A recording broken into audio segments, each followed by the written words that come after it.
But sorry, go ahead. So your question was?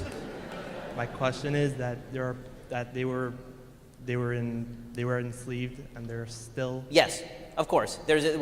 Still is the question, right? So I've never denied, and I would never deny because it would be idiotic, that blacks have been historically discriminated against in America in an unbelievable way, from slavery to Jim Crow. Of course that's true. Jim Crow was ended in the 1960s. The Civil Rights Act was passed in 1964. Last time I checked the calendar, it's now 2016. So it's been quite a while. And the fact is that the poverty rate in the black community was alleviating much more quickly before the rise of the Great Society, during Jim Crow actually, than it has since then. To take another example, as I said, the single greatest indicator of intergenerational poverty is single motherhood. The increased rate of single motherhood is certainly not due to discrimination.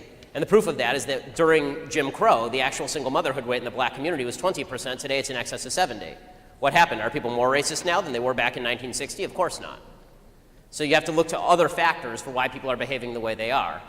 So are there people who still suffer the after effects of historic discrimination? I think sure. I mean, the fact that if you don't have wealth from your grandfather because your grandfather couldn't be wealthy because he was a sharecropper in Alabama, yeah, of course. But that goes back to the earlier question, which is what can government do? What is government capable of doing without violating somebody else's rights? And the answer is not very much, other than guarantee that I don't get in your way. And the beautiful thing about America now is that nobody gives a crap about you, nobody gives a crap about anybody, and that's actually a good thing. Like, I don't think that I don't spend my nights trying to determine how I can keep people down. And nobody really in America does very much.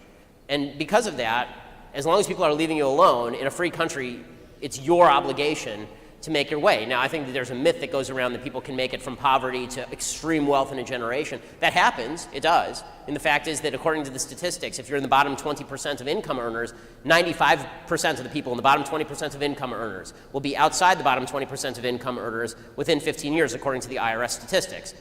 That said, it's, rising to wealth as a family unit, for example, usually takes multiple generations. I mean, most of our great-grandparents, when they came here, were dirt poor, and now most of the people in this room are probably not, right? And so the fact that there is a delay in that process for a lot of black folks is tragic and horrible, but it doesn't mean there's a shortcut, not in a free country.